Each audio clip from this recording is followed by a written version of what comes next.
मित्रों, क्या आपने कभी महसूस किया है कि यह जीवन केवल हमारे चारों दीवारों तक सीमित नहीं है? क्या आप जानते हैं कि हमारे आसपास कई रहस्य हैं जिन्हें देखना और समझना हर किसी के बस की बात नहीं? आज मैं आपको उस रहस्य की कहानी बताने वाला हूं जो सदियों से हमारे धर्म ग्रंथों में सुरक्षित है। कल्पना कीजिए, रात का समय है, घर में सभी सो रहे हैं। अचानक एक हल्की रोशनी कमरे में फैलती है।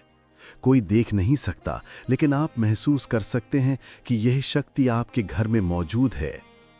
यह आपके पूर्वजों की आत्मा है जो शांति की तलाश में आपके पास आई है। मित्रों, गरुड़ पुराण में लिखा है कि मृत्यु केवल शरीर का अंत नहीं है, यह केवल एक शुरुआत है। शरीर जाने के बाद आत्मा अपनी यात्रा पर निकलती है, और यह यात्रा आसान या कठिन होती है, यह आपके कर्मों और संस्कारों पर निर्भर करता है। आपने देखा होगा कि जब कोई प्रियजन इस संसार से चला जाता है तो घर में खालीपन और एक अजीब सी चुप्पी छा जाती है। लेकिन क्या आप जानते हैं कि उस खालीपन के पीछे आपका पूर्वज आपकी राह देख रहा होता है, आपकी सहायता की प्रतीक्षा कर रहा होता है। पितृपक्ष केवल एक पर्व नहीं है, यह वह समय है जब आप अपने पूर्वजों के लिए पुण्य अर्जित कर सकते हैं। लेकिन मित्रों, यह केवल दिखावा नहीं होना चाहिए। यदि आप सही भाव, भक्ति और कर्म से श्राद्ध, दान और पाठ करते हैं तो आपके पूर्वज की आत्मा शांति और आनंद प्राप्त कर सकती है। एक कहानी सुनिए।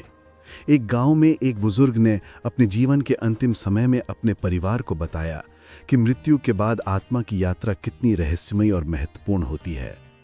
उन्होंने कहा कि यदि हम अपने पूर्वजों के लिए सही कर्म नहीं करेंगे तो उनकी आत्मा इस संसार में भटकती रहेगी। उस परिवार ने अंतिम दिन भागवत गीता का सार सुना, दान किया और पूर्ण श्रद्धा से अनुष्ठान किया। उसी रात उन्होंने एक अद्भुत अनुभव किया। कमरे में हल्की रोशनी और शांति महसूस हुई। उनके पूर्वज ने अपनी आत्मा की शांति प्राप्त की थी। मित्रों, यही शक्ति है पितृपक्ष की, यही वह आनंद है जो केवल सही कर्म करने से मिलता है। आप अपने पूर्वजों के लिए कुछ भी करें, लेकिन मन और भावनाओं से करें।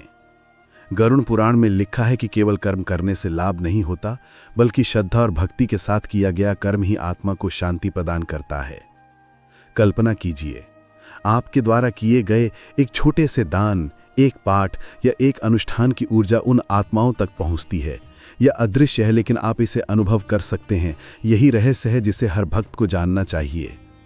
अब सोचिए, यदि आप इसे अनदेखा करें तो आपके पूर्वज की आत्मा शांति नहीं पाएगी।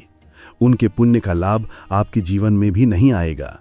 लेकिन अगर आप इसे समझें, अपनाएं और सही भाव से कर्म करें तो यह न केवल उनके लिए बल्कि आपके लिए भी आनंद और सकारात्मक ऊर्जा लाएगा। मित्रों, कभी कभी हम ये सोचते हैं कि हमारी मदद से क्या फर्क पड़ेगा, लेकिन ध्यान दीजिए, प्रत्येक पाठ, प्रत्येक दान, प्रत्येक अनुष्ठान की ऊर्जा उन आत्माओं तक पहुंचती है, और यही शक्ति है जो उनके जीवन के बाद की यात्रा को सरल और आनंदमयी बनाती है। आपके पूर्वज आपकी प्रतीक्षा कर रहे हैं। क्या आप उन्हें शांति देंगे या इस अवसर को खो देंगे? ये निर्णय आपके हाथ में है। याद रखिए, ये केवल परंपरा नहीं है, यह आध्यात्मिक विज्ञान है, ये जीवन का गूढ़ रहस्य है। मित्रों, पितृपक्ष केवल पर्व नहीं है, यह अवसर है, यह मार्ग है, यह रहस्य है जो सदियों से हमारे धर्म ग्रंथों में सुरक्षित है। इसे अपनाइए, इसे समझिए और अपने पूर्वजों की आत्मा को शांति दीजिए।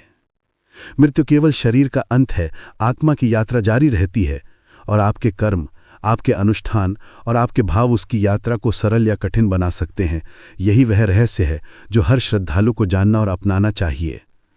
आज ही इस रहस्य को अपनाइए, अपने पूर्वजों की आत्मा को शांति दीजिए, अपने जीवन में आनंद और सकारात्मक ऊर्जा लाएं। यही रहस्य ग्रंथ का सच्चा मंदेश है, और यही रहस्य है जो आपके जीवन और आपके परिवार के